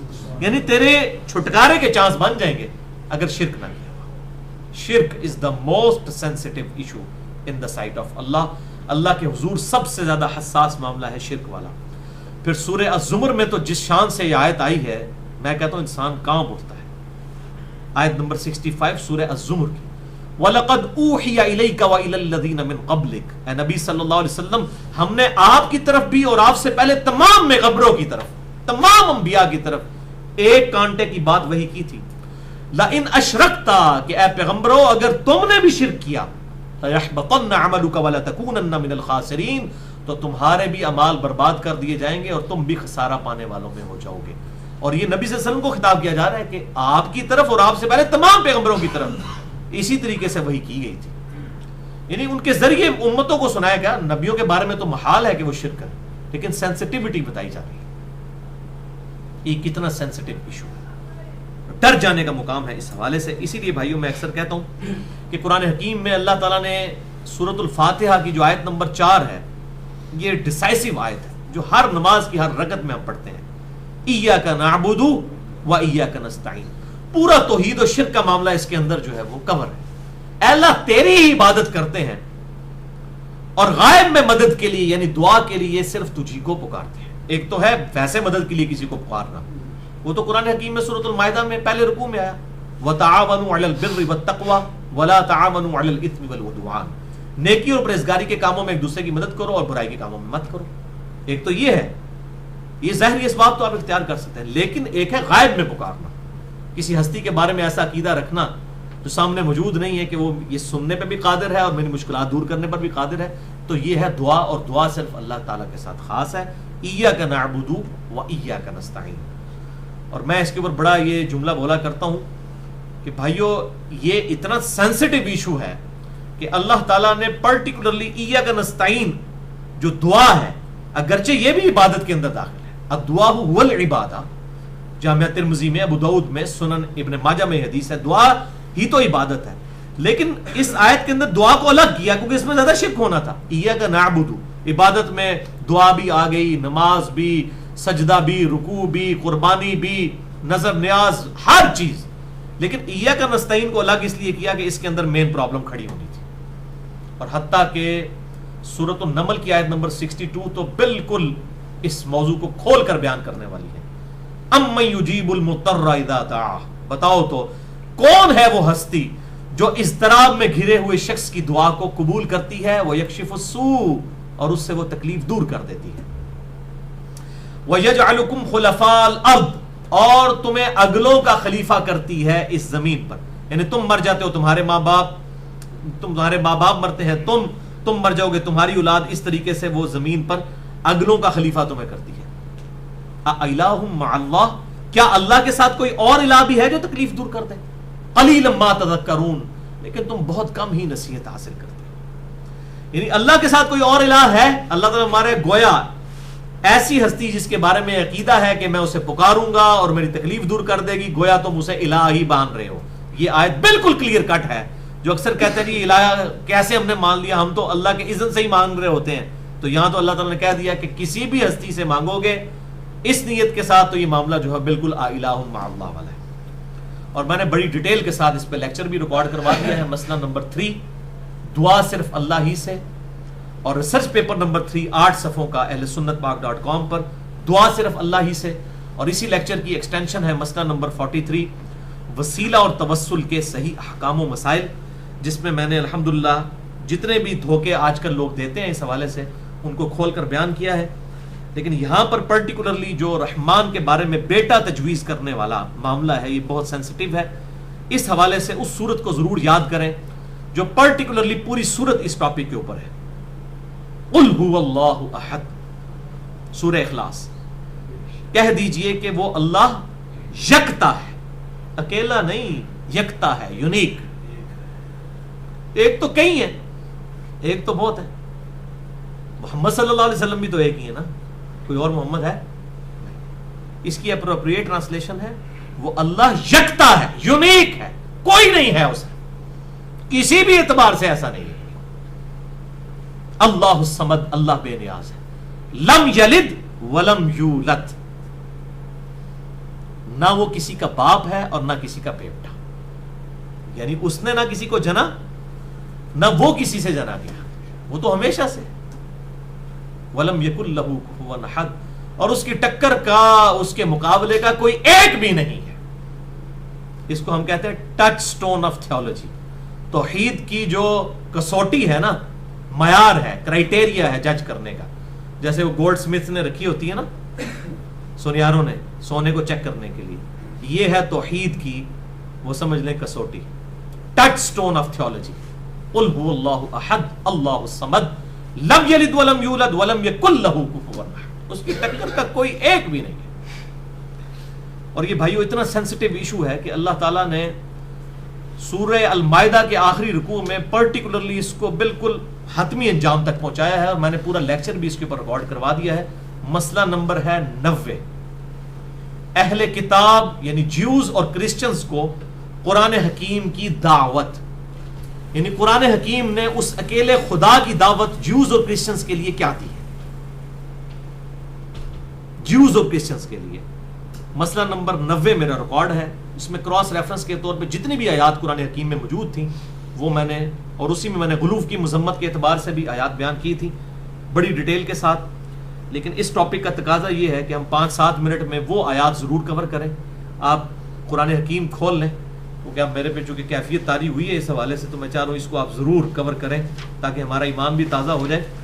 سورہ المائدہ جو ہے اس کا آخری رکوع نکال لیں. قیامت والے دن اللہ تعالیٰ اور عیسیٰ علیہ السلام کی جو ملاقات ہونی ہے اس میں اللہ تعالیٰ ان کے ساتھ کیا گفتگو کرے گا, اس سے آپ کو پھر وہ بات میری یاد آئے گی کہ شرک is the most sensitive issue in the sight of Allah. Allah کے حضور سب سے زیادہ حساس معاملہ ہے شرک کا. سورۃ المائدہ کا آخری رکوع, یہ صفحہ نمبر ہے 128. 128 آپ کے اس بلو قرآن پاک کے اندر یہ صفحہ ہے. آخری رکوع ہے سورہ المائدہ کا, جو کہ کرسچن سے آخری خطاب ہے اللہ تعالیٰ کا جب قرآن نازل ہوا. کنکلوڈنگ گفتگو ہے. مسئلہ نمبر 90 میں بھی میں نے ریکارڈ کروائی ہے, لیکن آج یہ اس اعتبار سے بڑی اہم ہے. ان دعوا للرحمن ولدا, کہ انہوں نے رحمان کے لیے بیٹا تجویز کیا. اب سنیں اللہ تعالیٰ فرما رہے ہیں قیامت والے دن کیا ہوگا. وَإِذْ قَالَ اللَّهُ يَا عِيسَى ابْنَ مَرْيَمَ, اور یاد کرو وہ وقت جب کہ قیامت والے دن اللہ تعالیٰ فرمائے گا اے عیسیٰ مریم کے بیٹے. اچھا, یہ صیغہ ماضی کا استعمال ہوا ہے. اللہ نے کہا کہ اے عیسیٰ مریم کے بیٹے, ماضی کا صیغہ کیوں آیا؟ قرآن حکیم میں نا بات میں زور پیدا کرنے کے لیے ہمیشہ ماضی کا صیغہ استعمال کیا جاتا ہے, کیونکہ ماضی میں جو چیز ہو چکی ہوتی ہے وہ تو کنفرم ہے کہ یہ ہو چکا ہے. مستقبل کی آپ جب پریڈکشن کر رہے ہوتے ہیں ہو بھی سکتا ہے نہیں بھی ہو سکتا, لیکن ماضی میں جو چیز ہوئی ہوتی ہے وہ ڈیفینٹ ہوتی ہے. تو اللہ تعالیٰ یہ ماضی کے صیغوں سے اس لیے بات کرتا ہے کہ سمجھو یہ ہو چکا, یہ ڈیفینیٹلی ہونا ہے کہ ہم نے عیسیٰ کو قیامت والے دن کھڑا کرنا ہے. ہم کہیں گے اے عیسیٰ مریم کے بیٹے, اَأَنْتَ قُلْتَ لِلنَّاسِ اتَّخِذُونِي وَأُمِّيَ إِلَٰهَيْنِ مِن دُونِ اللَّهِ, کیا تو نے لوگوں سے کہا تھا کہ تجھے اور تیری ماں کو اللہ کو چھوڑ کر معبود بنا لیا جائے؟ اللہ اکبر. اب یہ حالت آپ دیکھیں عیسیٰ علیہ السلام کی اس وقت حالت کیا ہونی ہے. وہ کیا کہیں گے؟ قال سبحانک، کہیں گے اللہ تو پاک ہے، یعنی تو غلطی نہیں کر سکتا، مجھ سے تو غلطی ہو سکتی ہے، لیکن ما یکون لی ان اقول ما لیس لی بحق، مجھے کب یہ شایع تھا کہ میں کوئی ایسی بات کر دوں جس کا میں اہل ہی نہیں ہوں. ان کنت قلتہ، اگر میں نے کوئی ایسی بات کی ہوگی، فقد علمتہ، تو تیرے علم میں ہوگی. تعلم ما فی نفسی، اے اللہ تو تو جانتا ہے جو میرے جی میں ہے، ولا اعلم ما فی نفسک، اور میں نہیں جانتا جو تیرے جی میں ہے. یعنی کانفیڈنس لوز کر جائیں گے. عیسیٰ علیہ السلام کہیں گے اگر میں نے کوئی ایسی بات کی بھی تھی اللہ تجھے تو پتا ہوگی نا، مجھے نہیں پتا تیرے دل میں کیا، لیکن میرے دل میں کیا وہ تو جانتا ہے. میرے دل میں بھی کہیں ایسی بات نہیں تھی کہ میرے پیروکار میری عبادت کرتے. انک انت علام الغیوب، بے شک تو ہی تو ہے غیبوں کا جاننے والا. ما قلت لہم، اب دیکھ لیں یہاں کہتے ہیں بزرگ غیب جان لیتے ہیں. عیسیٰ علیہ السلام کہہ رہے ہیں کہ اللہ جو تیرے دل میں ہے میں نہیں جانتا، جو میرے دل میں ہے تو ہی جاننے والا غیب کا. ما قلت لہم الا ما امرتنی، میں نے تو ان سے وہی کہا تھا جو تو نے مجھے حکم دیا تھا. امرتنی بھی، جس کے ساتھ تو نے مجھے بھیجا تھا حکم دے کے. ان اعبدوا اللہ، کہ عبادت کرو اللہ کی. ربی و ربکم، جو کہ رب ہے میرا اور رب ہے تمہارا. وکنت علیہم شہیدا ما دمتم، اور اے اللہ میں ان پر گواہ تھا جب تک ان میں موجود تھا. ما دمت فیہم، جب تک ان میں موجود تھا. فلما توفیتنی، اور جب تو نے مجھے اٹھا لیا. کنت انت الرقیب علیہم، تو اس وقت تو ہی ان پر گواہ تھا. یہ جو متوفی والا لفظ ہے اس کے اوپر میں نے مسئلہ نمبر 12 ریکارڈ کروا دیا ہے، حیات مسیح اور نزول مسیح علیہ السلام. میں آج اس کی ڈیٹیل میں نہیں جاؤں گا. وانت علی کل شیء شہیدا، اور اے اللہ ہر چیز پر تو ہی تو گواہ ہے. ان تعذبہم فانہم عبادک، اے اللہ اگر اب تو ان کو عذاب دے تو یہ تیرے بندے ہیں جنہوں نے مجھے تیرے ساتھ شریک ٹھہرا لیا. تیرے بندے ہیں، تیری مرضی چاہے انہیں عذاب دے. وان تغفر لہم، اور اے اللہ اگر تو انہیں معاف کر دے. فانک انت العزیز الحکیم، تو بے شک تو تو غالب ہے، حکمت والا ہے. اب یہ نہیں ہوگا کہ اللہ تعالیٰ فرمائے گا میں معاف کر دوں گا، نہیں. قال اللہ، اللہ فرمائے گا ھذا یوم ینفع الصادقین صدقہم، آج تو وہ دن ہے کہ جس دن سچوں کو صرف سچا عقیدہ ہی ایک فائدہ دے گا. یعنی حضرت عیسیٰ علیہ السلام نے تو ایک بات کی نا، اللہ تیرے بندے ہیں چاہے ان کا شرک معاف کر دے چاہے تو ان کو عذاب دے. اللہ فرمائے گا یہ کام نہیں ہونا، آج کے دن صرف سچوں کو سچا عقیدہ ہی فائدہ دے گا. لہم جنات تجری من تحتها الانہار، ان کے لیے ہیں جنتیں جن کے نیچے نہریں بہتی ہوں گی. خالدین فیہا ابدا، اور رہیں گے اس میں ہمیشہ ہمیش. رضی اللہ عنہم ورضوا عنہ، اللہ ان سے راضی اور وہ اللہ سے راضی. ذالک الفوز العظیم، یہ ہے بہت بڑی کامیابی. للہ ملک السماوات والارض، اور آسمانوں اور زمین کی بادشاہت تو ہے اللہ ہی کے لیے. وما فیہن، اور جو کچھ اس کے درمیان ہے اس کا بادشاہ بھی اللہ ہے. وہو علی کل شیء قدیر، اور وہ ہر چیز پر قادر ہے. آخر میں آپ کو ایک بڑی ڈینجرس نیوز والی حدیث بتا دوں اسی کانٹیکسٹ میں. صحیح بخاری اور صحیح مسلم کی متفق علیہ حدیث ہے. بخاری میں بھی اس کے 8-10 ترک ہیں، صحیح مسلم میں بھی اتنے ترک موجود ہیں. بخاری میں 3349 اور مسلم میں 7201 اور مشکات میں 5535. انہی آیات کے کانٹیکسٹ میں آپ صلی اللہ علیہ وسلم فرماتے ہیں کہ قیامت والے دن میرے حوض کوثر پر میرے کچھ اصحاب کو پکڑ لیا جائے گا دوزخ میں پھینکنے کے لیے. اس میں الفاظ ہیں اصحابی، یہ پکڑ کے مولوی امتی امتی بنا رہے تو امتی حدیث یہاں لادا نے پائی جی، اس میں اصحابی کے الفاظ ہیں.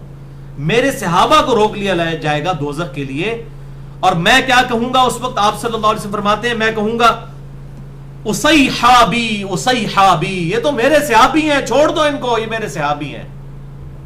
تو آپ صلی اللہ علیہ وسلم سے کہا جائے گا اے اللہ کے نبی آپ کو نہیں پتا آپ کی وفات کے بعد یہ لوگ مرتد ہو گئے تھے اور دین سے الٹے قدم پھر گئے تھے.